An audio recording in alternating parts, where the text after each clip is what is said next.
Good afternoon, everybody. The town of Hinton respectfully acknowledges that it is located on the First Peoples traditional lands. We recognize that this traditional territory to show respect and understanding to those who walk this time since time immemorial. Today, we uphold our ongoing responsibility to work together in the spirit of the intent of the treaties with all the First Peoples and nations that call this place home. The town expresses gratitude for the opportunity to build a better community on these sacred lands for generations to come. And with that, I'd like to call this meeting to order. The first meeting of the new year. Welcome everybody for the new year. Council, looking for the adoption of the agenda. Council, any additions or deletions? Council Race. Thank you, sir. I would like to add an item to the agenda, and that's concerning the emerging issue with the cold temperatures dropping and us facilitating a base for people who are vulnerable right now. Okay. Committee. So we have an addition to add discussion on the plan for any emergence for the cold temperatures. We would need to call that to question then. Any discussion? Okay. So to add, we move to add this request to the agenda. All those in favor? All those opposed? And that is carried 4-2. Or sorry, 5-2. Thank you. Council, any other additions? Committee? Administration. Thank you, Chair. I will turn item 5.1 over to. Or any additions? Oh, Are there any my additions? apologies. No additions. Okay, thank you, CEO. Then committee will look for a motion to accept. Councilor Lagoon. I'd move that we accept the committee of the whole meeting agenda for January 9th, 2024.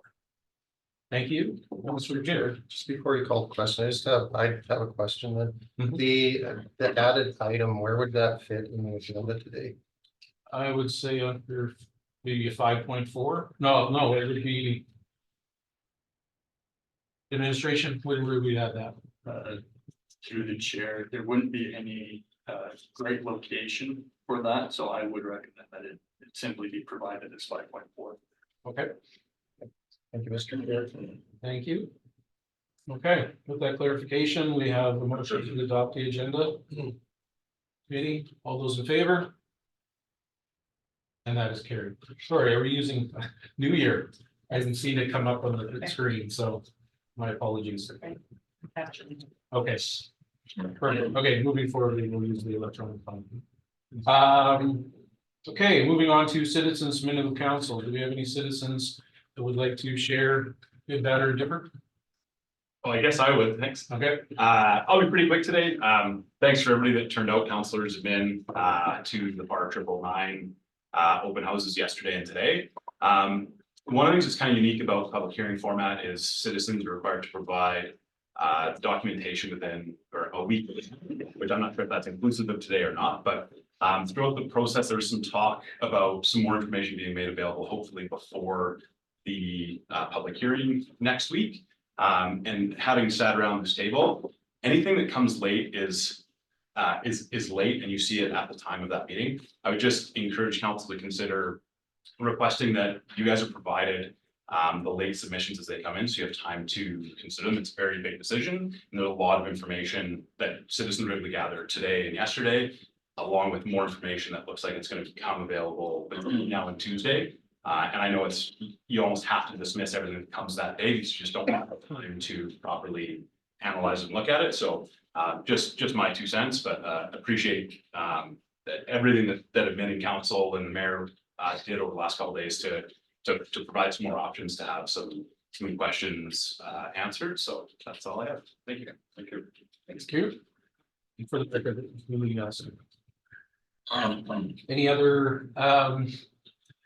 any other citizens minute of council? Anyone online, Ms. Campbell? All right, thank you. So moving on to our reports from administration. So the parks or draft parks bylaw 1084 to last. Thank you, Chair. I will now refer 5.1 to the hold up, I believe. Yeah, I'm in committee. This afternoon, we're presenting for committee consideration a draft parks bylaw with the recommended action that committee refer the draft parks bylaw to a future meeting of council for first reading as presented.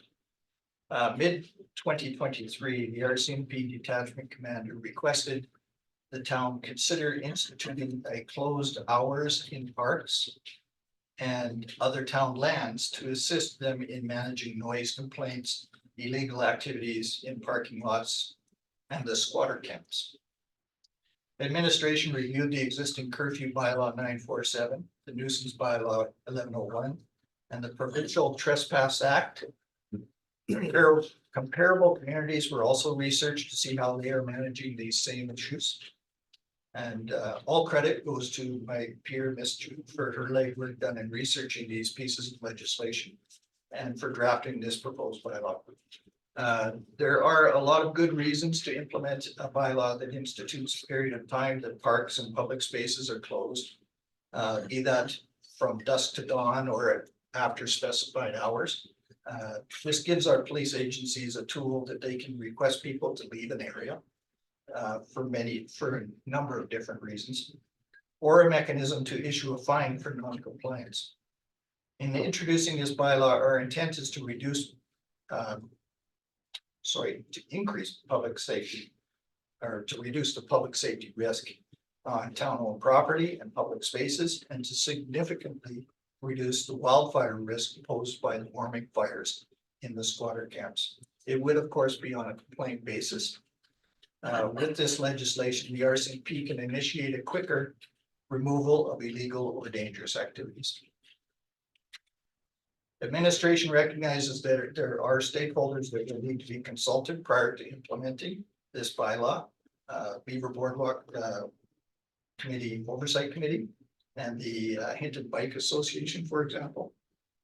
With that, I would like to open it up for questions from committee, and between myself, we're team the answers. Thank you, Mr. Bodra. Committee, Councilor Taylor. But generally speaking, if the RCP recommended, it sounds like a good idea. But is this, you haven't targeted specific areas. This is for broad areas in Hinton. Are the problems related to specific areas, or that there these kind of problems occur frequently over a lot of the town? You haven't said this particular park was a problem, this particular park was a problem, this particular park. Through the chair to all of committee. That is true, but what we're directing this legislation is towards town-owned land, town-operated land, parks and open spaces. There is other legislation in the Trespass Act, the Petty Trespass Act. There's legislation in place for crown-owned land that the RCMP can utilize as well. Yes. But we're more concerned with the municipality itself, and this would apply to all areas of town that are town owned or town operated. Okay, thanks. Councilor Goon. Yeah, I'd like to make the recommended action that committee refers the draft parks bylaw to a future meeting of council for first reading as presented. And if I may just briefly, this certainly ties into some of our conversations with the policing committee at our last meeting on the 20th. It's additionally for anyone who might have concerns about the detailed work or any specific concerns. Again, just a reminder, it's a referral to future council meeting for first reading. But I do think that's a good first step in giving both bylaw, RCMP and the town in general, just some tools to mitigate some risks in our community. So I'm happy to support it at this stage. Thank you. Councilor Goon. Council.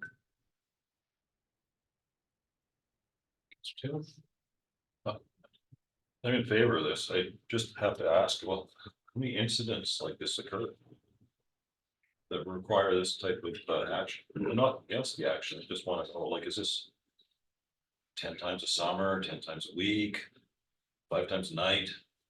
Through the chair to all of committee, it's a frequent occurrence that there's interactions with the police agencies in public spaces.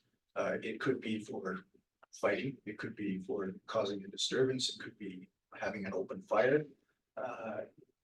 There's a lot camping where they're not supposed to be camping. There's drug activities, of course, in town, so this is geared to eliminate all of these incidents, and it's a frequent occurrence. I would say the RCMP have interactions with the public daily basis, nightly basis, mostly. If I myself and then Councilor McCreamy, and I'll be in favor of this, for various reasons. Having conversations with our citizens and concerns in different areas. For one, I appreciate the mention of fire, and the increased risk, and you know, I think this is a perfect time to put some things possibly in place to mitigate that risk with, you know, we've had such a dry season. I know we've got snow up there, but who knows what the spring and summer are going to look like. So I think if we can have some tools for our police services, both bylaw and RCP, to mitigate that. I think that's an important part. And also because we don't have anything right now within the teeth to be able to police this. You know, I would hope, though, the only thing I'm gonna mention, of course, I know it's complaint based, but I hope that it's also not complaint based as well if they come upon, you know, that they are making tours in areas that tend to be frequented areas, things like that. So that would be my opinion, but I'm in favor of this totally, so. Councilor Wu. All right. Okay, Mr. Miller. If I may speak to that, Mr. Chair, your comment that it's not only complaint based, you know, it results from an RCMP patrol perhaps. That would be a complaint. It's actually coming from that constable. That's a complaint. Okay. And he can initiate, he has the tool to initiate action from this legislation. So it applies in that case as well. Excellent, thank you. Okay, committee, we have a direction then. The committee refers the draft bylaws Parks bylaw to a future meeting of council. Any other further discussion? Or call the question? Seeing none, then we move that committee refers the draft Parks bylaw to a future meeting of council for first reading as presented. Please vote now electronically.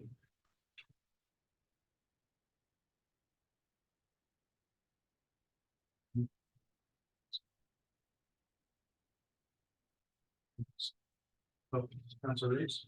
It's not coming up. Okay. Councilor Reese is in favor, so that is carried unanimously. Thank you, administration. So any other further discussion on this matter 5.1 for committee? Seeing none, we'll move on to 5.2 Advocacy Bill C-33 Marine Act Amendment. And that is CEO Panasic. Thank you, Chair, for us at committee. So amendment Q5 is coming forward.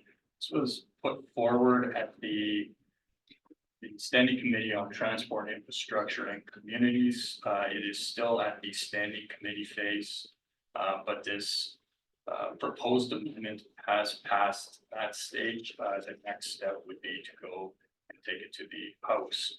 So essentially, the concern surrounding the BQ-5 is that it requires a new decision and a new timeline associated with the phasing out or the loading and unloading of thermal coal at Canadian ports. If that is not done within 48 months, there has to be a report that is put forth by the minister that has to justify the reasons why that timeline or that new timeline was not put in place. The concern here in talking with MP Gerald Soroka is that this was put forward without a lot of due diligence and a lot of the implications of what might happen if this actually is put in place, what any accelerated timeline might mean for a number of different things, such as workers, existing contracts, the trade trade agreements with the United States. All of those things were not considered at the time that this amendment was put forward. And what we were proposing as a part of the rough draft that you have before you on the briefing note is that the first step is that the government of Canada remove amendment BQ5 from Bill C-33. That the government of Canada provide information on the financial, socioeconomic, and trade relation impacts of accelerating phase out of thermal coal. And the comment and request that the government of Canada provide certainty for Canadian industry workers and municipalities by refraining from any ban on the loading or unloading of thermal coal to and from ships and ports until December 31st, 2030. If there's any questions from committee that you have. So, Thank you, CEO Panasic. Committee. Councilor Magoo. Yeah, I guess, first of all, I want to appreciate the homework in the background that's been done on this because it makes sense to me. I appreciate the suggestions. The one question I did have was sort of the follow-up with the indicated representatives who had, sorry, there it was, on the background or on page 1 of 2 of the request for decision. Has there been any attempt to reach out to any of the in favors, or at this point it just proceeds to the House? Like, is there any more committee work to be done? Or is there still a chance to work with the committee members to maybe sway one of the Liberal or NDP members that were indicated in the backgrounder? So through the chair to the rest of the committee. I don't know exactly what stage they're at on finishing the legislation. I do know that it is very difficult. It's very difficult to actually go back into the body of a document when you're dealing with these standing committees. There are rules around that makes it very difficult. I don't know if I don't believe it's unanimous consent, but I believe there is a higher threshold to actually reconsider amendments that have previously been put forward and discussed. The one thing I will say is that on the briefing note, that is the amendment as it was passed. It did take quite a few different variations, but this is the final product. As you can see, the bloc actually voted against this amendment, and it was because they felt like it was too watered down for what they were trying to accomplish. But this is primarily a bloc and NDP subsequent amendments that have created this. So I think it would be difficult to actually try and reverse that decision at this point in time. Okay, thanks. I'm good, Mr. Chair. Thank you. Thank you, Councilor Magoo. Committee. Councilor Taylor. I'm in favor of sending this. My only question was related to the Wyoming and Montana coal. The mayor had said last time we talked about this, that the American coal was potentially not be affected. This indicates that the American coal would be affected going through the Vancouver port, which is true. See. So through the chair, either one I believe could be true. But I think the point that was being made was that we really don't know what the trade impacts would be on this type of legislation. So it could mean that although Canadian coal could not, we still have trade agreements with the United States, and they would be authorized to continue to ship coal from our ports. Or alternatively, it could mean that they're going to stop this the loading and unloading of American coal in against the trade agreements or the existing contracts that exist. So we really don't know because there really hasn't been any analysis that has been done on those impacts. Thanks. Councilor Good? Yeah, with the the analysis where it has the potential, the proposed next steps. Number 3 is that the mayor and deputy work with the MP to identify next steps, appropriate next steps.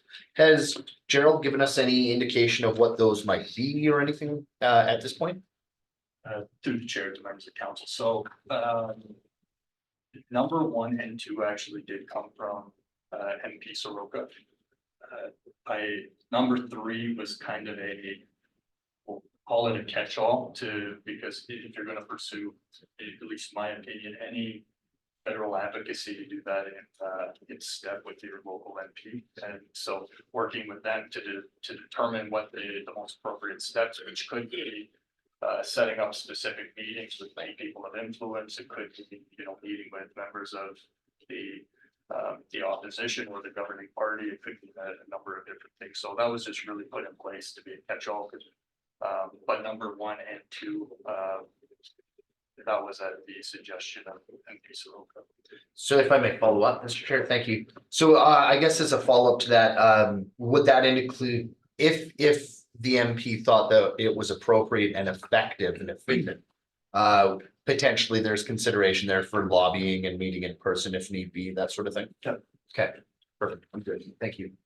Councilor Taylor? Why is our MLA not included? Provincial government is interested in lost jobs in Alberta due to actions in Ottawa. Why isn't the MLA included?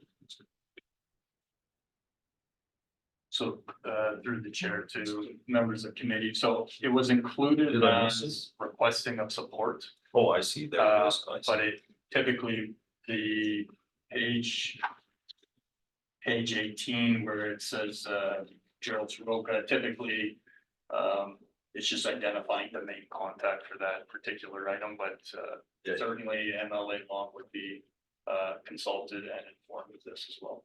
Thank you. Councilor Good? I'd like to make the recommended action that committee seeks consensus to accept the briefing note and next steps as presented, please. Thank you, Councilor Good. Council, we have direction, any discussion or questions? Seeing none, if we can see that direction. We'll call the question then, the committee seek consensus to accept the briefing note and next steps as presented. Please vote now.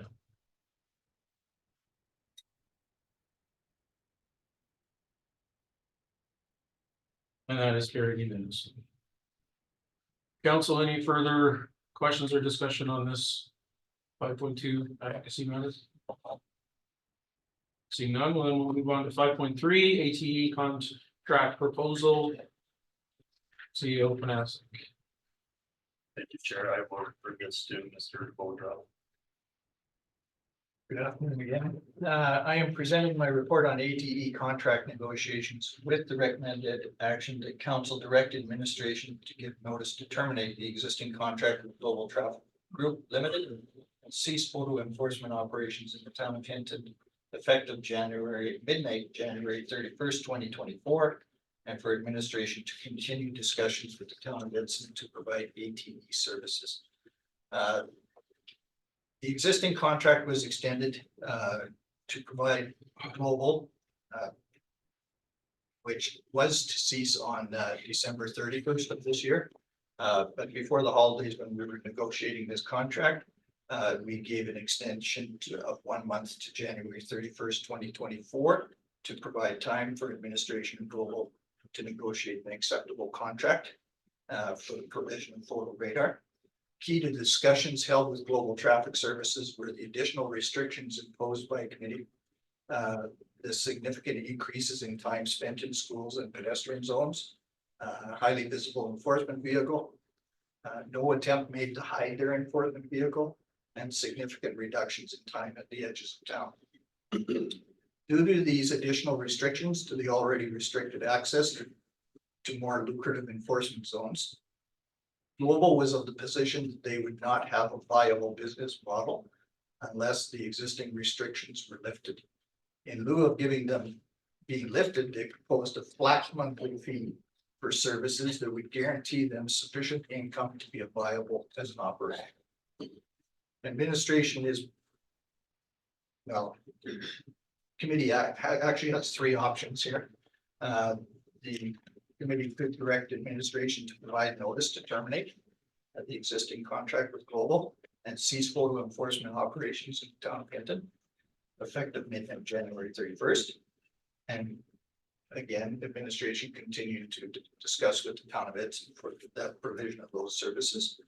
The town could direct administration to provide notice to terminate the existing contract and cease photo enforcement operations in the town of Hinton. And the council could direct administration to continue negotiations with Global Traffic Group and extend the existing contract with the existing terms and conditions that existed in 2023. Administration is recommending that we terminate. Thank you, Chief DeBoudreau. Committee, Councilor Goon, sorry. Thank you, Mr. Chair. So just Chief DeBoudreau, in short, the expectation was that they wouldn't be taking in enough in fines per month.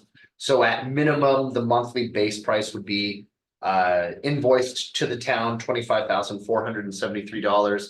So yearly, we're talking like $305,000 in change. That is correct. Perfect. That is just exactly what I needed. Okay. Thank you, Councilor Goon. Councilor Taylor. Yeah, I'd like to put forward the motion that I seek consensus that we eliminate photo radar operations in the town of Hinton. So different than the recommendation. Yes. Okay. Okay. We have a direction. If you could just repeat that for Mr. Campbell. I seek consensus that we eliminate photo radar operations in the town of Hinton. Okay, thank you, Councilor Taylor. See you, Vanessa. Yeah. Thank you, Chair. I'm okay with the consensus put forward, but just the one procedural item is we would like to bring this back on January 16th to make this motion in a regular council meeting, just to ensure that's in the proper form. This consensus will accompany that report, but we would be looking to formally make that decision at a council meeting. Of course. We're in a committee of the whole. We can't make formal decisions. Unless something's changed. May I? Just for clarification before you go on. This motion, though, however, does not answer this. We would have to have another consensus specifically to end a contract, correct?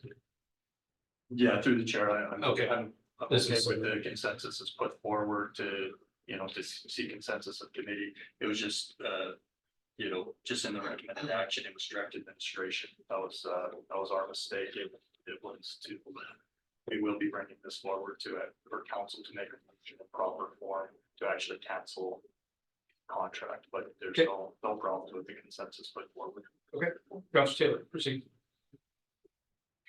The wording might not be perfect, but the intent is that, when if the global contract is going to terminate, naturally in another few weeks. That at that point in time, we eliminate photo radar operations in the town of Hinton, and we don't continue on with trying to do stuff with the town of Edson. And a couple of reasons that I have for that is that this shows to me that with the conditions that we've attached, that I kind of like, that, particularly the condition about doing photo radar on the edges of town. If we follow those conditions when we do it ourselves as a government body, it's going to be equally as uneconomic as it is in the private model versus the government model. So we're going to have to subsidize it heavily to continue on in the government model. And I wouldn't be in favor of subsidizing it in the government model. So I don't think there's any benefit to continue. And I would be in favor of continuing with the conditions to be attached to the private model that we added here. And the other thing is I've referenced studies in the past that indicate that photo radar has little or no effect on traffic safety. I don't want to repeat those. But those have been studies that have been put together by reviewed by reputable universities and whatnot. So I need to see documentation that photo radar is actually does what it says it's going to do, and not just anecdotal comments. dragging from here and dragging from there. So that's where I stand. Thanks. Councillor Taylor, and myself, and then Councillor Magoon. I won't be supporting this. I would like to see a look at sharing the enforcement with Edson to see. I'm not convinced it doesn't work. The fact that we have less tickets, I don't know, proves to me, I think it is working. And I would guess Global's only making an assumption, but when you go through pedestrian areas and you go through school zones, that's where people are speeding. And I think they're making quite an assumption that they wouldn't be able to make their, whatever word you want to use, to make it viable for them. I see it every day. I see stoplights, stop signs that are not enforced. I see lots of different things out there. And I feel that having it under our wing rather than a contractor gives us more abilities to place those in areas that aren't, on the list now or aren't financially viable for them. So I'd like to see that. I'd like to see that process through.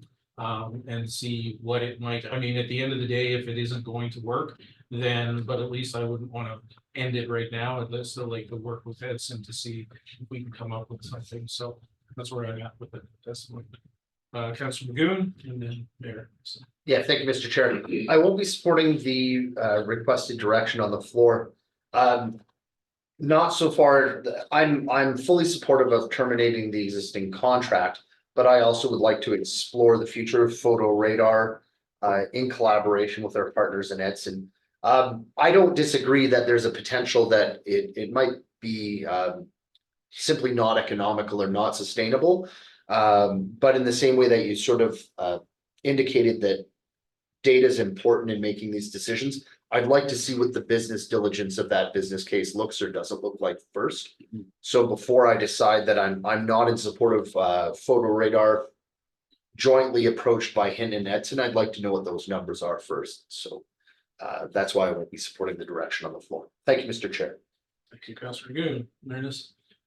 Through the chair to administration, with the provincial regulations on automated traffic enforcement, it's my understanding that if we were to ditch Global and come up with our own service in coordination with Edson, we still would be restricted from adding any new types of equipment, new areas, expanding the program in that sense. We're confined to what we're currently doing. And what we were currently doing several years ago when those regulations were in place. Is that accurate? Through the chair. That is completely accurate. We can't create any new zones. We can eliminate zones, but we can't create new zones. We can't introduce any new technologies. We can't reverse the clock of time where we eliminated the red light and stop sign stopping. So that's out of the picture now. We haven't been doing that since 2016 and we can't return to doing that. And actually it was the stop signs and red light infractions that was actually the most lucrative part of that contract back in 2016 prior to those days. So yeah, you're absolutely correct. So Chief, with that, if we were to eliminate our photo radar contract today, what would that put us in a position potentially where we can't bring it back? Through the chair, no, we could bring it back. We could introduce a new contract, but the same zones would apply. The same restrictions that are in place today would remain. There still is a moratorium from the province until the end of this year, 2020. And just to be absolutely clear, so we stop enforcement, but we haven't eliminated areas, even though we're not doing enforcement, say February, March, it takes us a few months to get going. We're still legally, we can still set up enforcement in the areas that we have traditionally been doing. We haven't stopped that with this contract, correct? Through the chair, that is correct. Okay, thank you, Chief. And in addition to that, in that gap period, I would be directing both the RCP and our peace officers to step it up on traffic enforcement. We do have a new traffic unit that's moved into the area from they're stationed at the weigh scales, the sheriffs, and request will be made for them to increase photo or not photo enforcement, conventional enforcement along the Highway 16 corridor. just to build up this, myself and then Councilor Stashik. So the areas though, this, we can't add zones, but the zones that we would be, school zones, different pedestrians, they exist right now, because we were asking them to spend more time in there, they were kind of didn't want to, that, so we don't have to. To be clear, I just wanted to, so for my own purpose, would be, it would still be covered if we were to go with our own system. I'm not saying we will, but. Through the chair, that was correct. Okay. Councilor Stash. Thank you, Mr. Chair. I'm perfectly content with allowing the contract to expire January 31st.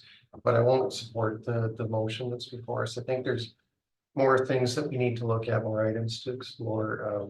The Alberta government's own research and report on automated traffic enforcement did indicate that there is a safety component to having automated traffic enforcement, especially in a program that's properly operated, that's focused on high-risk areas, that's using vehicles with high visibility. And in terms of addressing the revenue generation is not a huge thing for me. I don't want to see it subsidized, but I'm not overly concerned that it doesn't make a bunch of money either. But I do think that there's some items that need to be looked at without a contracted partner who needs to make a profit on their portion of the revenue that's collected. I think that could maybe offset some of the costs of the municipal operating system. And I just think that that's something that deserves a little more focus and a little more consideration before we dismiss it. Thank you, Mr. Chair. Thank you, Councilor Stash, Councilor Chambers, and Councilor Race. Hopefully you guys can hear me okay. I won't be supporting the consensus either. I do agree with the allowing the existing contract to expire. I'm with Councilor Stashis in saying that I do think that, you know, revenue generation isn't the number one thing, of course, of this. It is safety and those safety zones. However, I do think that when we're looking at eliminating a revenue source that does have a fairly substantial impact to some of the smaller community groups, you know, we need to, I think, really flesh out that there's no way that we can keep this program running viably, or can we? I think that yeah, there's a little more information that could be brought back so that we can make the decision from a more informed standpoint, when we understand what that potential partnership could look like. But I'm certainly fine with letting the existing contract expire. Thank you, Councilor Chambers. Councilor Race. Thank you, Mr. Chair. So on page 3 of 3 or 23 of 38, it says for administration to continue discussions with the town of Edson to provide ATE services. Can you give a little summary on what Edson ATE would be able to offer us? Through the chair, town of Edson currently has a 1-year contract with Global Traffic Services. They've extended their contract to allow them time to explore providing that service themselves. So they are looking into purchasing the equipment required to do that, hiring peace officers that would be operators, and the training, and then they would implement it at the expiration of their contract. They would implement it as theirs. My approach is to partner with them, as instead of having global services, global traffic services provide the services to the town of Hinton, I would contract the town of Edson to provide that services. All I would have to do, I wouldn't have to purchase any equipment, vehicles, or hire any peace officers. I would just have to make sure that the peace officers have appointments to provide that services in the town of Hinton. But we wouldn't know the cost that Edson would be requesting of us. Through the chair, at this point, no, we don't know that cost. Thank you. So given that information, I will not be supporting the motion. Thank you. Okay. All right, committee. Councilor Stashik. Sorry, I'd just like to follow up on some of the statements that Chief DeBodrop just made. Is that the only model that's currently being considered? Or is there options for like a cost sharing agreement and shared services and all those other types of municipal partnerships that are sometimes created? See it, Vanessa? through the chair to the rest of the committee, so. Nothing at this point is off the table. When we did have a discussion with Edson, they haven't, during the. Almost the very infancy of this idea, they haven't actually gone through the exercise yet to establish this. This was their plan in 2023. Now, things happened in the Edson area in 2023 with some staffing challenges, so I don't believe they picked it up just yet. But in 2024, this was an interest in now that they have their staff in place to look at this. So nothing at this point is off the table, but it's, there's an interest there in looking at it. We'll look at it, whatever model that they might be comfortable with and bring it forward. And there may be a couple options, we don't know. Might depend on our partners as well, but I think everything is on the table at this point. Let me just follow up quickly then. Yeah, so that brings back into the spotlight is the question about revenue generation. And if it just means that rather than global collecting the share that the town of Edson would be collecting an equivalent share, and we want the program to focus more on safety than revenue generation, we may wind up in a situation where we're subsidizing the program. And though I see the value in this from the safety standpoint, I certainly don't want it to be a program that the town is subsidizing with taxpayer dollars. So for me, it would need to be some type of a model that would be at least revenue neutral. Thank you for that, Mr. Chair. Okay. Committee, we have a direction then. We could see that, please.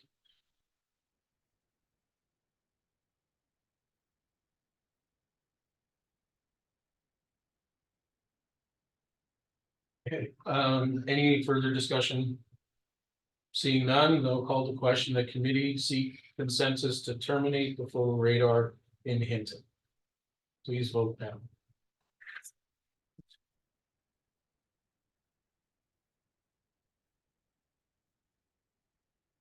And that is defeated with the Councillor Taylor in favor. Councillor Magoon. Thank you, Mr. Chair. I'd like to seek consensus that council direct administration to give notice to terminate the existing contract with Global Traffic Group Limited and cease photo enforcement operations in the town of Hinton, effective midnight, January 31st, 2024, and for administration to continue discussions with the town of Edson to provide ATV services. Thank you. Thank you, Councillor Magoon. Council Taylor. I'd like to put an amendment to that consensus if I could, please. Okay. I'd like to seek consensus that work on continuing with our ATE program be conducted on at least a revenue neutral basis. I do not want to get into a expensive government subsidized photo radar program. That's my intent of the motion. So council or committee will then vote or discuss only the amendment at this point. The amendment is.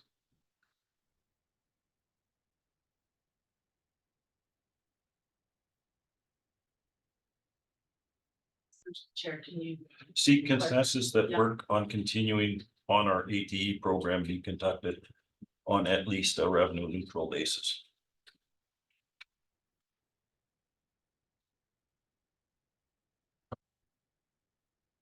Thank you. I think you gotta figure out how, we don't need to see consensus in there. To figure out how to put that amended into that direction. Oh, I see. It's not a separate one, it's you're asking to add it to it, so. Or did you want to add it on to the original motion? Well, could be at the end, right? Yeah. We direct administration to terminate this and to work with Edson. And then the next sentence, the last sentence could be providing that this work be conducted on a revenue neutral basis. That would fit it in a little more neatly. So providing seek consensus to add the sentence to the recommended action that the sentence would be providing that this work with Edson be conducted on a revenue neutral basis. Yes. Yeah. That's the amendment. Yeah. That's the intent. The program just keep it for. Yeah. There. We're good. Okay. Counselor Goode. Yeah, I'm supportive of the concept and principles, same as councilors, Ostashik and Taylor, and then really that's it. Okay. Counselor Stashik. Sorry, not speaking directly to the amendment, more of a administrative question. I would ask the chair to maybe request administration, provide some feedback on the proposed amendment, because I don't think it's quite capturing the intent of Councillor Taylor's. I believe the intent wasn't that the work be on a cost neutral, revenue neutral basis. It's the implementation, the program itself be, and it's not exclusively on a revenue neutral basis. It's a revenue neutral basis at minimum, I believe, was the intent. That's correct. CEO Panasic. Through the chair to members of the committee.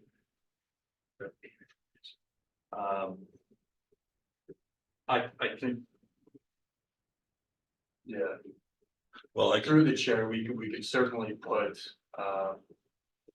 if I could provide maybe a little bit of wording that provide a little bit more clarity that, looking at the original motions, discussions with the town of Edson to provide ATE services, so long as they're not subsidized or something along those lines. Because we're looking at revenue neutral basis at a minimum, right? Or we could include that minimum into the amendment as proposed, if that provides more clarity. I think I could improve it simply by saying that that the implementation of the program be conducted on at least a net revenue neutral basis. And I think that's what I was getting at a little more accurately. On at least a revenue neutral basis. Be conducted on at least a revenue neutral basis. That's the best I can do. Yeah.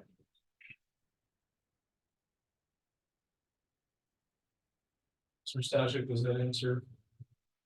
I'm okay with it, as long as the administration, I think, has a clear understanding. If I may though. Yeah. I think sometimes it's challenging when somebody who is outside the organization, does no knowledge of these meetings, would read these minutes to have a clear understanding of what the intent of the motion was sometimes. I think that's something that we as a council need to work on. I'm sorry, that's off topic, but I think it's an important distinction to make. Motion should be clear to an outside reader what the intent of the motion was. Thank you. Thank you, Chair. Through the chair to committee, I'm not going to be in support of the amendment. In my mind, I'm with Councillor Stashik. I think this gets a little bit confusing. When I read the original motion, it's clear what direction we're giving to administration. When I read the amendment, it's clear that we also have another thing that we want done, and I think that would be more appropriate in another motion. Perhaps when we've seen some of the options for what the AT services could look like from the town, and I'd rather not tie their hands too early with a wonky amendment. So that's where I stand right now. Thank you, Mayor. I'm not with the same, I'm not gonna support the amendment specifically. I think we're getting too far into it. We haven't even had those conversations with Edson yet. And see the options, and administration bring us back and say, look, we make it work if it's on a cost neutral basis or whatever, right? But I think we need to see that first. That's what but I mean, there's nothing saying it will be that. I mean, let's see it first. So I'd rather just leave as is and not have that part of the discussion yet until we start to have those conversations with Edson. So. Councilor Stashik. Thank you, Mr. Chair. So I will speak to the amendment now. I am in support of the proposed amendment. I think it gives direction to administration that the intent of council is to try and ensure that through discussions with the town of Edson that we are looking to try to make sure that it's at least cost neutral. I think having those, I think that having that direction up front from council, that's hopefully the expectation of the report that we get back shows that there is a way to be able to do it in that way. I think is important, so and that's why I'm going to support the amendment as it moves forward. Thank you. Thank you, Councillor Stasha. I guess I'll weigh in quickly. It's not that I'm against the fact. I think I'd rather, if I had the ability to split it, I would split it. To be honest with you, because to me, one is not, it's different than the other. We still want a conversation with ATE. So I'd like to see it cleaner, that it's simple with S, and then there's another consensus that's not part of it. That's the only thing, so. Okay, Councillor Race. Thank you, Mr. Chair. So in conversation with Edson, is that not where we can have that conversation regarding revenue neutral costs? Rather than sliding it into a motion? Could we not have that conversation there? And then make it known? Sure. Yeah. Yeah, absolutely. We would have to have considerable discussions with Edson to see what they can offer, and then again to negotiate a contract with them. And to me, right now, we're dealing with the unknown. We don't know what Edson's gonna say. We don't know what the impact is gonna be. So I feel we can have that discussion there with them. And, you know, should we need to make a motion after that? We can, but going into talks, I don't think this amendment is necessary. Okay, thank you. Councillor Taylor, you had your hand up? Well, Or is Councillor Councillor first. Yeah, and I guess building off of what Councillor Ray said, that's actually the exact reason why I'd like to give administration clear direction first. Because otherwise, what might happen, with no offense to administration, Edson's administration might have a grandiose plan of building quite the program. That's going to be quite expensive to get off the ground. That might take multiple years to actually cost out. But if administration doesn't know that the desire of council walking into those discussions is really at best, we're looking for a cost neutral program. That's going to get them going down one path that council might have no political appetite to chase. So I would rather see it be as clear as possible on the outset. And that, sorry, Councillor Taylor.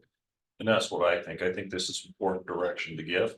Because private industry has very clearly said that these conditions that we put on here, we can't do this program without you giving us $25,000 a month or $300,000 a year.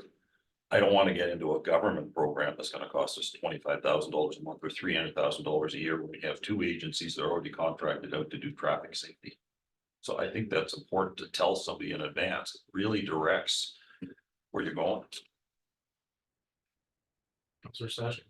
Thank you, Mr. Chair. I just think it's important that if this actually is the will of council, that it's communicated to administration now, rather than them undertaking discussions with the town of Edson, coming back with a report and saying, this is the proposal from the town of Edson, and it comes with a $150,000 a year subsidy to run the program. And at that point, council goes, oh, no, that's no good. We're not going to support that. It needs to be revenue neutral. At least you need to go back to them. I'd rather cut that off now and put that expectation up front. Thank you, Mr. Chair. Yep. Mr. Mayor.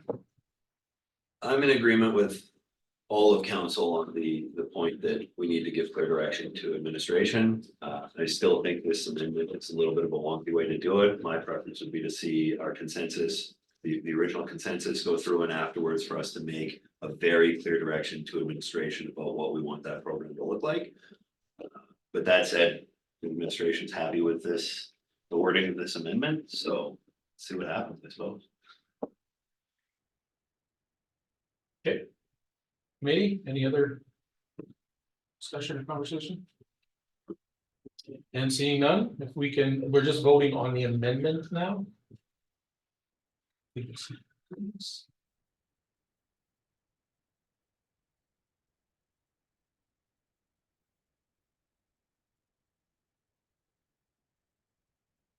And we will call the question, the amendment that the implementation of the program be conducted on at least a revenue neutral basis. You can please vote now.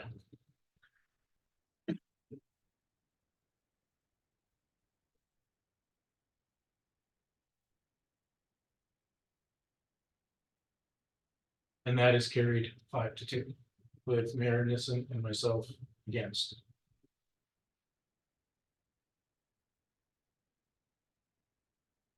And if I may, I am in favor of it. I just wanted it different. I wanted it a separate motion, that's all. I just didn't know, but I'm in favor of the cost neutral.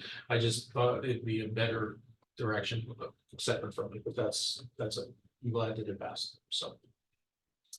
Okay, any other further conversation about 5.3 committee or administration?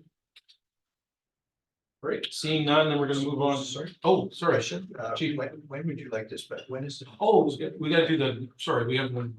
I apologize. Sorry. What was your question? Sorry. Chief? When would you like to see this come back to council? Ever? The next, well, for an Through the chair, if I could, I think we'd be aiming to turn this around probably for Tuesday. So we can have this and provide our contractors with some proper notice to the end of the contract. So we would be looking at Tuesday. Okay. Okay, so committee, we have, go back to the original now direction.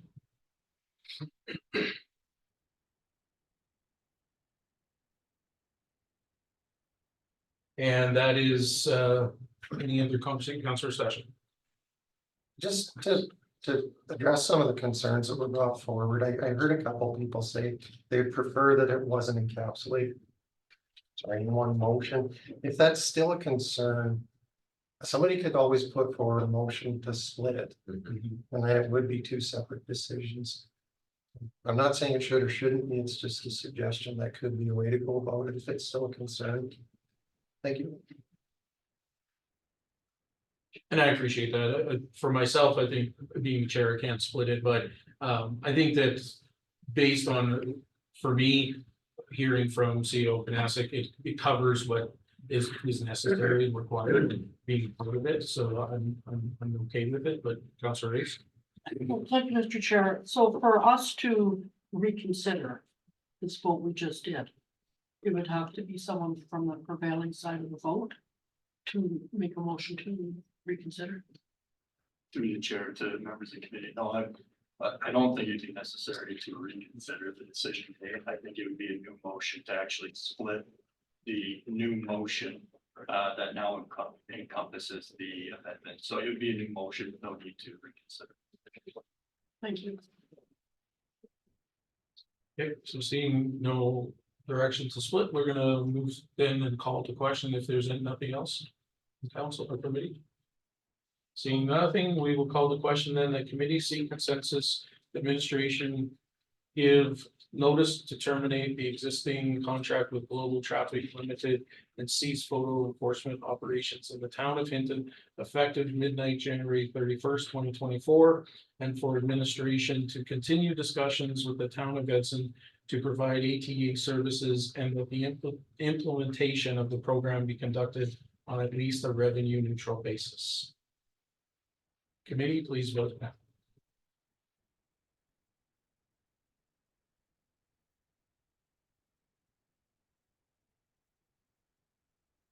And that is carried 6 in favor and Councilor Taylor against.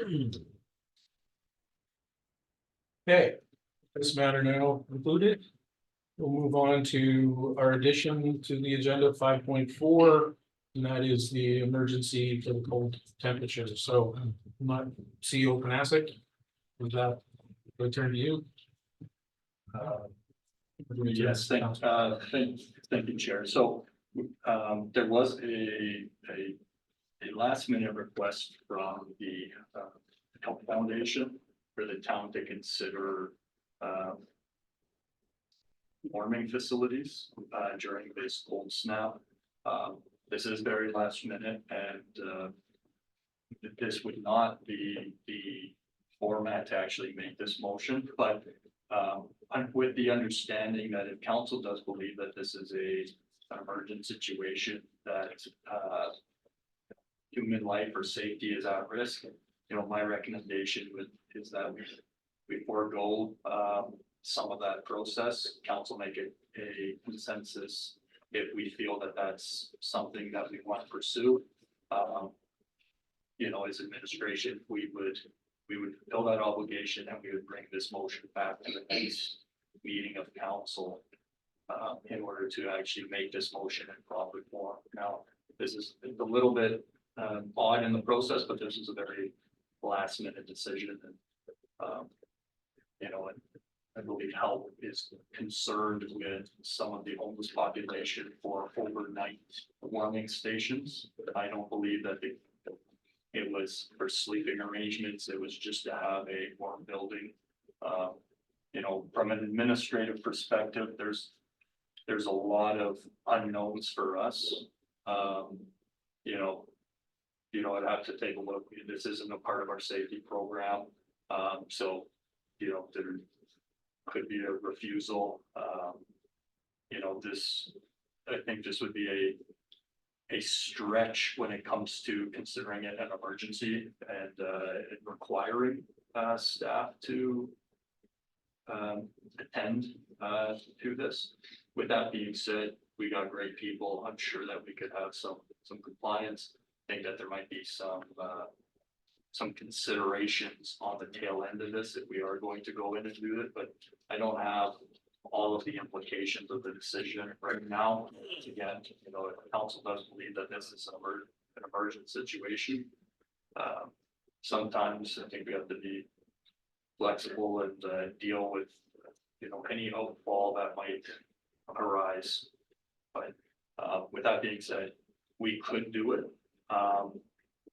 But I don't have much details or any other implications. But rest assured, if we were to do it, we would take all reasonable measures in order to mitigate all of those different consequences. Thank you, CEO Panasic. Councilor Magoon, Councilor Reese, and Yeah, thank you, Mr. Chair. I guess cutting to the chase first, I would, in hearing you say that administration's capable of dealing with this situation, that at a 32,000-foot level, that's good enough for me for this as, I guess, a bit of a one-off. That being said, I'm concerned how we would approach this because there is no policy. We haven't had a policy in place to deal with this in the past. And policy is usually where we need to keep ourselves at. So that's my hesitation, and not so much hesitation that I'm not willing to do something. But I guess the question is, and this is the tough question, what's different with this week of -40 than the past 10 years, weeks of -40 every other year? Why would we change and that's the hard question I have, right? Like in the past 10 years, we haven't set this up. So why this year? Like what information am I missing as a counselor? I think I have that information. So my understanding of the situation this year is that this service has been provided by health with community partners for the past number of years. And this year they've run into an insurance issue, where last year the insurance was one value that they could afford. This year it's gone up by 5 times. Okay. And that's simply outside of their budget range. And we've now come into a season where we're looking at 3 days below -30 overnight this week. yeah, Councilor. Yeah, no, just thanks. That's information I needed then. Thank you. So I myself in queue, and I have a lot of also questions and from a policy standpoint, I would have to know a lot of things if we were to have this policy. My concern is liability, my concern is staff, my concern is, security, things of that nature. But on that point though, I guess I'm a little confused because we haven't had warming stations in the town of Hinton ever. They've held some overnight sleeping mat programs, but they aren't insured as far as I know for anything. that report they had is they were looking at doing that and the insurance would be higher. But they've never had that. This is something that would be completely new to the town of Hinton. If we were to provide this. So I'm not saying, I'm just, my information, because we've never provided warming stations. The only that I'm aware of is the MAP program. 1 year that they got a grant for, and it didn't really get off the ground whatsoever. Because I had the same question as Councilor Magoon. You know, we haven't had warming stations, and I don't want to be callous, but I'm not aware of any deaths that have occurred in our community based on cold weather. We haven't had any that I've been told that there's reports of that whatsoever. My other concern is I know the town of Edson is doing it, but the municipality is a great distance away from it. They provided the buildings, but they have no other responsibilities whatsoever based on liability issues, and I have some major concerns with that. And bringing them into a public environment and having to staff it and what the concerns might be there. So I guess my question is, why can't the Freddy's room at least suffice for a couple of nights? If they can, I mean, people go in there and use it, why couldn't, it's not a sleeping place, it's a warming station. So I'm curious on why Help couldn't just have a warming, half-hour warming session up there, you know, as an option for the few nights we're gonna have at that temperature. So I'll leave it at that. Mayor Nesson? So to follow up, my understanding on the warming program, that's correct. We have not had a warming program. It's been the MAT program and the overnight housing situation. The request, as I've seen it come from Help, is just for a warming program. They're not trying to get the municipality to do a bed program or a MAT program or anything more complicated than that. Simply a warming center is the simplest, I think, request they could make. Second to that, the reason that they cannot do it in Freddie's room, as my understanding, is their landlord will not allow the overnight, the 24-hour operation. And it comes down again to the insurance is what I've been told. Okay. Councilor Reese? Thank you very much. So first I'm going to get this consensus on the floor and then we can all talk about it. So I'm seeking consensus from committee to direct administration. Am I talking too fast, Jen?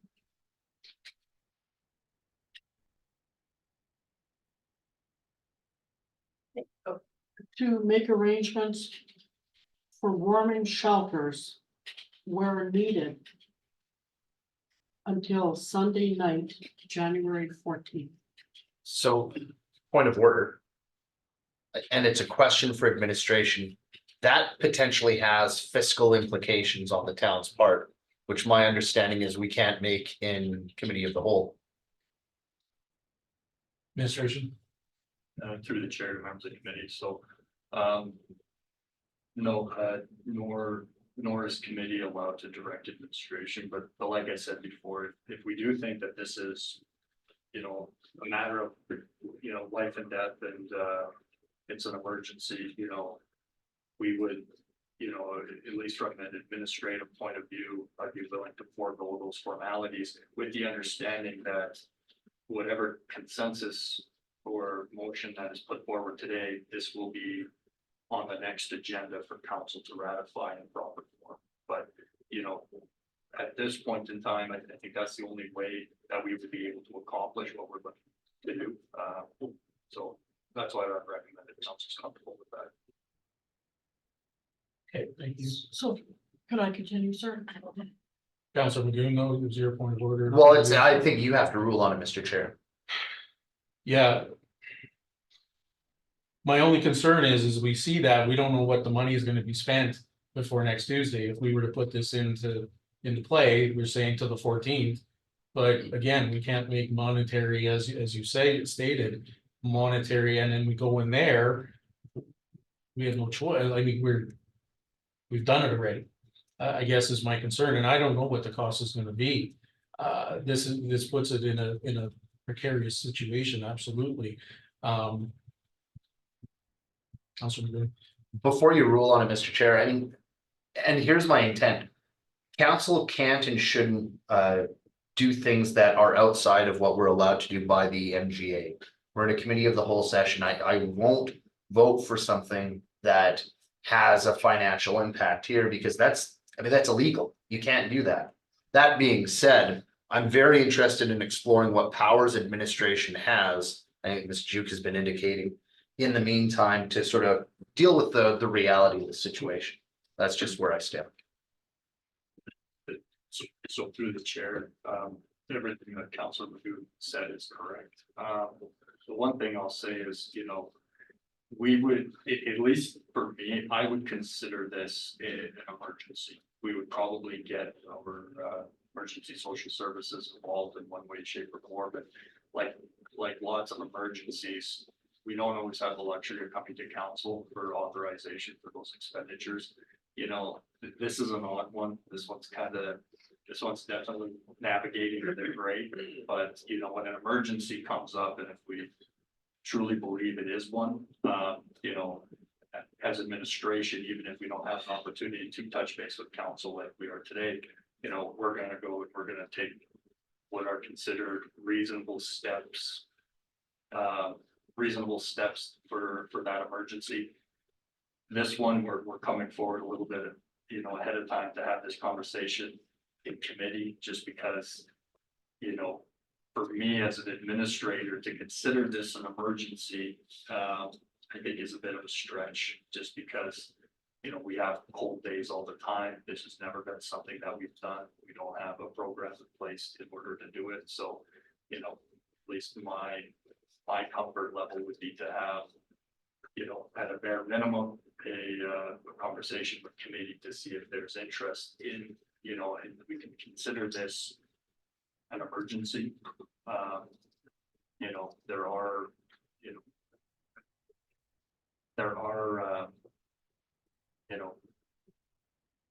I think it's reasonable given the circumstance, if council believes that this is a matter of life and death. So based on that, I think I understand the point of order. I know, but I gotta move on. Ms. Juke. Oh, Ms. Juke, before this? Okay. I wanted to add one comment that has one strategy that's been used in the past that I'm aware of that HELP was using last year. And that is arranging for emergency shelter for individual homeless persons that request it through the use of hotel rooms. And I'm not sure whether they are fiscally, whether they can afford that this year. I know that they did last year receive some funding donations from West Fraser. And that was used, and I believe we had a committee going about that, so you'd be aware of that. So I want to comment. So based on CEO's Manassas recommendations and that, I think we can proceed with this. That it sounds to me that because it could be potentially an emergency, that would justify the conversation during committee of whole and making consensus here, or that is not the case. Is it? I don't want to be in a problem either if somebody were go to municipal affairs or something and say you made a decision based on financial in a committee of the whole. So is that at all any conditions or anything that is circumstances that would? Yeah, and through the chair to members of council, it's, to say there's no risk is probably not correct, but I would say, given the circumstances, I think, municipal affairs is never going to be knocking on the door for this type of thing. I've been in situations as a CAO before where I have spent dollars that I'm not authorized to spend. I've gone retroactively in order to do that. I've done that because it was in the best interest of the municipality. If I didn't do that, it wouldn't be reasonable steps, right? And I think we can rely back on some of the liability and some of the risk on, did we take reasonable steps in order to get this done? But no, by the book, this is not proper. Alternatively, if council is interested in doing this, we could set up in 24 hours time, say at 5:30 tomorrow, to have a special council meeting, and we can consider this as well. Based on that, Councilor McGinn. Yeah, just a point of clarification to help with the decision then hopefully. So then CAO, what I've heard you say, but correct me if I'm wrong, is that if council does not vote, because there's some concerns around the legality of voting on a financial issue. Administration does have the authority, though, to act on the emergent issue in the meantime. And then bring that back to council at a later date for ratification section. Yes, we can, but I have some, you know. My reservation is, and this one's a little bit odd, because typically we go to the DEM would make those types of decisions on, is this an emergency? But I'm sorry, the Director of Emergency Management, Oh, I which see. is, Mr. DeVodra. But this one's a little bit different, and it's difficult from an administrative standpoint to say, well, this is an emergency because we've had -30, -40 days, and that's every single year we have them for, many days, right? And it's never been an emergency before. So, I guess, that joint decision is this an emergency? And what does committee believe? Because if committee does believe this is emergency, we can take reasonable steps in order to rectify it. We will certainly come back with, decisions at council for council to ratify them there, but, this is an odd one for us too, but I think that it'd be reasonable to do that if we do believe that it's an emergency. We can certainly discuss that here. I wouldn't recommend a state of local emergency at this point. States of local emergency are need to be done in proper form as well, and it's specific for additional authorities that are needed. Thank you. See Council Chambers hand up. Council Chambers, you want to weigh in on this? Through the chair, yes, I would. I think that what's going through my head is, we either politicize this or we humanize this. And I think it's far beyond us to sit here and say, that this is not an emergency. We had an opportunity come to us at council with the presentation from this group, and none of us made a motion, which was probably the appropriate time to do it, and we could have been ahead of the game. So I think that's a real misstep. At least that's how I'm feeling. But personally on it is that we should have at that point maybe taken some more action to get ahead of this. Now we're sitting here in a position where we have vulnerable individuals. I mean, we've seen the numbers. We read that presentation. We know that the homeless or houseless population in Hinton has grown substantially. Times are changing and things are becoming more difficult, and even just what we see coming through the door at Evergreens on a regular basis, it's critical out there. And I think that it's important from my perspective that we give administration, whether also I again, still new to this, don't want to contravene anything, but I think that it's 100% our obligation to work with the different groups in town at this point to come up with some solutions in a very rapid state. And then absolutely all of us need to work our due diligence to come up with those policies and pieces to move ahead so we don't end up in this position in the future and whatever that looks like. But I'm not comfortable sitting back and saying, well, this isn't our place. I think right now we are in a critical little crunch time, and we need to support our community to get through it and make those next steps going forward. Thank you, Councilor Chambers.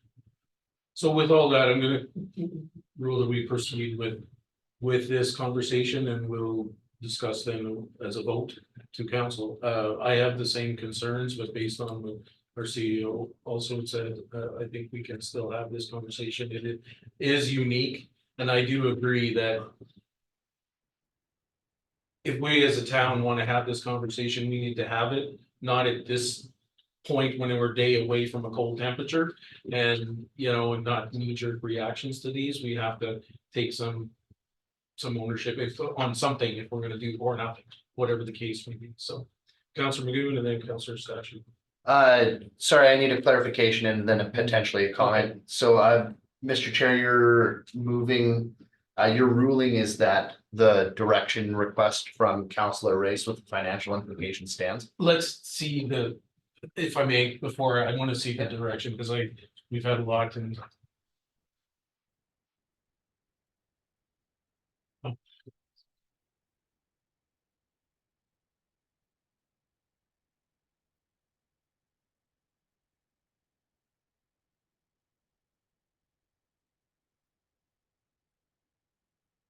Yeah, without the, I'm sorry, but without the known implications, I can't rule in favor of this right now during this consensus, because we don't know what the costs are gonna be, honestly. And we, as a council and the due diligence to the rest of the community and citizens, we have to know what that cost is gonna be for this. And this isn't the venue to do it. It would be in that big room. So I can't, because I don't know what that cost is gonna be. So I can't let it stand. If there's another motion of some sort, but there's too much unknowns financially. And this is not the moment to do it in, not the meeting to do it in. I think Councillor Stashik, you also had comments or? I was seeking clarification from the chair on whether the consensus was gonna stand, and since it's not, I'm not speaking. Okay. I'll speak if there's a consensus on the table. Thank you. CEO Panasic. Through the chair to members of council, but I believe tonight was one of the nights under consideration, given the pressing position. But the one thing that we can do is, we can attempt to get a hold of help, find out some implications. We could call a special meeting shortly after. We could do this in proper form with that in there. It's given that I believe tonight is going to be very cold. I mean, the timing isn't going to perfectly align, but if we do want to do this in proper form, that I think that would be our option. We can work with help and we can determine what we can do. And it might be as simple as financial contribution to enhanced insurance for help. It might be as simple as, a few people who don't have any other options and looking at hotels. It might be very limited financial impacts, or it could be more. We don't have those answers at this point. So just looking at the forecast real quickly, it's -20 tonight. It's tomorrow night, that's the -30, and then it gets a little more dicey Thursday, Friday, Saturday, but. Councilor McGoon. Yeah, and I guess the question for administration, because administration, what I've heard is administration has the authority to, if they think there's an emergent situation, to act, certainly without the input of council, like we have during any natural disaster or any natural conditions. So in this case, the mayor had provided information that one of the differences, and this is key for me, from previous years, is that there's we have a lack of insurance, so those warming shelters that had been in place previously aren't in place. So if that is in fact the case, my hope would be is that that's a different condition, and that would create a different set of circumstances that hasn't existed in previous years. Would that give the DEM the authority to act and open up a building? Because really, we're talking about space. It's, can we find a heated space? And that I do think we have the ability to do, but it can't be done illegally, right? We have to act within the boundaries of the MGA. That's my concern. Through the chair, and what may make this a little bit easier is, kind of separate the two, the mechanism of the intent. I would start with intent first. Is council interested in doing this? And if council says, no, we're not interested at all, then, that the mechanisms are relevant. But if council says, yes, we want to do it, I think that would be probably the first step, or at least to get a feeling around the room. And then if council does want to look at this on turning something around, then I think, we could talk about the mechanism. But, I think it might be, it's difficult trying to mix the two before we know what the intent of council is. If that makes, sense to council, that might make it a little bit easier, because it's a very odd process. Councilor Rees. Thank you, sir. So I just gotta say right off the bat, this is my motion. I know there was a point of order, but you've allowed 6 people to speak prior to me even addressing my motion. First thing I want to say is, what is the worst thing that municipal affairs would do to us? Sorry, Councilor Rees, I already ruled, and it's not about you made the motion, you wanted it. We heard from the point of order CEO, and this is not the venue to do that. If we can word it in a different way, as CEO is saying, potentially, that's not any financial, but it is not the right room to have it. It just isn't. It's not the right meeting. We don't make financial decisions in this room. I realize that, but you were in the conversation with him prior to this. Where we talked about the importance of making a direction tonight. It's gonna get very, very cold. We've got people who are out on the elements. They've got nowhere to go. And another thing I wanna add is, there's a big difference between the MAP program where they needed insurance and warming shelters. The warming shelter, all they're asking for, and you guys, you all got the email that I sent you from help. All they're asking for is warming stations where people can come and get warm. Nobody's sleeping. Nobody's sleeping. Help is offering their employees to come and man the area. They've asked, possibly could the rec center be used? So I know there might be some financial implication, but I really feel we have a duty as a municipality to take care of our vulnerable citizens. Truly, and I know everyone here is extremely kind, and you don't want to see anybody, freeze to death.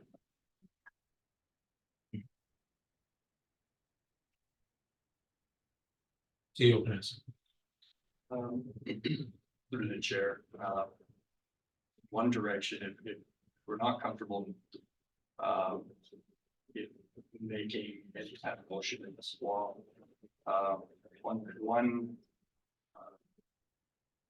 one thing that we could do is look for members of committee, whether even if we do want to call a special meeting or tomorrow at probably, we'll say tomorrow at 4, barring any restrictions. If we are, we could have this as a formal committee meeting if our intent is to make any decisions to go forward with this. Okay, Councilor McGill. Just a question on that. I'm trying to remember, and that's the reason I'm asking, do we have a provision for requesting input by email on a singular item? So through the chair, the special meetings in council, it's either the mayor that can call the special meeting or a written request. Sorry, I believe it's a written request.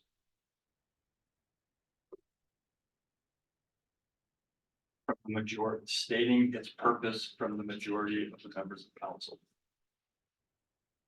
So it could be requested outside of this meeting by the majority. The request could either come from the mayor, or it could come from the majority of the members of council. It could submit an email stating its purpose to have a special meeting. Does it have to be the mayor? No, it can be the majority of council. Anybody can put a written request and ready to get 4 councilors to sign it, right? Yes. Okay. I haven't spoken. No, go ahead. I'm kind of in favor of trying to do something. Mhm. A little disappointed that we're doing this at the last moment and that help didn't come to us like in July, and so we could plan this out. And maybe what we do on an interim basis is not what we do on a permanent basis, and maybe we never even keep it up. But I'd like to try to do something. So if you were to put a written request to have a special meeting at 4 o'clock tomorrow, I would happily support that. Yeah, for myself as well, I want to make it absolutely clear. I don't think not doing something for this week, the reality of this week, is the appropriate answer. That being said, I also want to be very clear, we have to live within the boundaries of the law, just because it's inconvenient at this moment. And with all due respect, speaking to Councillor Chambers' earlier comments, is that we met with help on December, I think it was 19th. And then we had broken. I mean, there's a lot of considerations that the municipality has to look at, things like insurance, because if there are buildings and we have people in them, it doesn't matter if we don't have a single other individual that works for the town in the building at that time. There's an insurance consideration, there's fiscal considerations. If we're going to ask employees to be involved with this potentially, because we haven't ruled anything out, then there's HR considerations. I don't think it's fair to say that we were delayed or late. We received this request on December 19th, and there's a lot to wrap our heads around. So that being said, I respectfully disagree that we've been late. I agree with Councillor Taylor. The time to talk about this would have been July or September at the latest, not December 19th before Christmas break. But again, I'm fully supportive of doing something and dealing with the reality of the situation now, but within the boundary of the law. Thank you.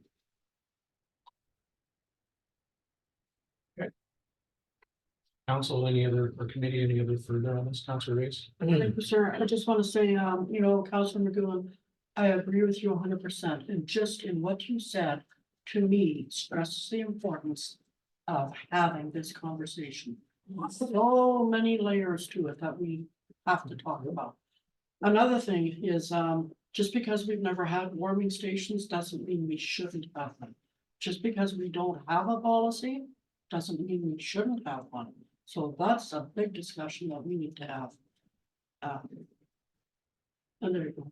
Thank you. Okay. Committee, Councillor Moody. Yeah, I guess, again, for efficiency's sake, my question to the CAO, and I'm fully supportive of having a special meeting tomorrow to get everything properly in place.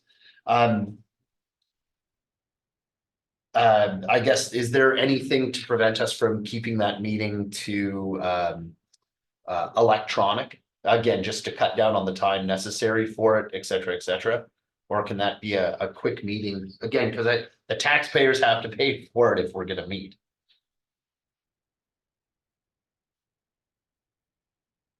Councillor Stassi. I'm sitting on my hands because I'm not speaking until there's a consensus request, but part of the deal with a special meeting is there needs to be 24 hours notice. Yeah. We can't have a meeting at 4 o'clock tomorrow afternoon because we can't get 24 hours notice. So. Anyway, that's it for now. Thank you. See you, Vanessa. Through the mayor, so we can provide it at any time tomorrow, and I'll make accommodations for whatever time's acceptable. It's 5:32 now. My suggestion at this point would be 6. You know, I don't think whether it's 4 or 6 o'clock or anything, I don't know if we're gonna be able to have the turnaround, some solution, for that night anyways. Possibly we will, but, you know, regardless of the time, we'll ensure that we make arrangements. When it comes to meetings or electronic communication, so as per the MGA, we can conduct it by electronic or other communications, so long as that notice is given to the public of the meeting, including how it's going to be conducted, and we would ensure that people do have the ability to do as well. Councillor Moody. Well, time is of the essence. I guess my question is, could we break right now, allow the mayor, if he was willing to make that notation and submit it, the notice? Because the longer the meeting goes, the longer it's gonna take, and I would rather just get that done and over with as quickly as possible. Because tomorrow's gonna get cold. Thank you. Councillor Reyes. Thank you, sir. So in knowing that we are planning on calling a special meeting for tomorrow, I am certainly willing to withdraw my direction. Sorry, Councillor Reyes, already ruled it's withdrawn. I'm sorry. It's withdrawn. Oh, okay, I ruled against it, so. so it's done. So Yeah. you're not taking my hands anymore. I'm just saying, on our hands, there's no consensus request. Councillor Moody. I'd like to see, or I guess I'd like to request that we break to, yeah, I'll just leave it at that, and then council can do what it can do over break. Okay, we'll take a 10-minute break. Perfect. Okay. All right, I'm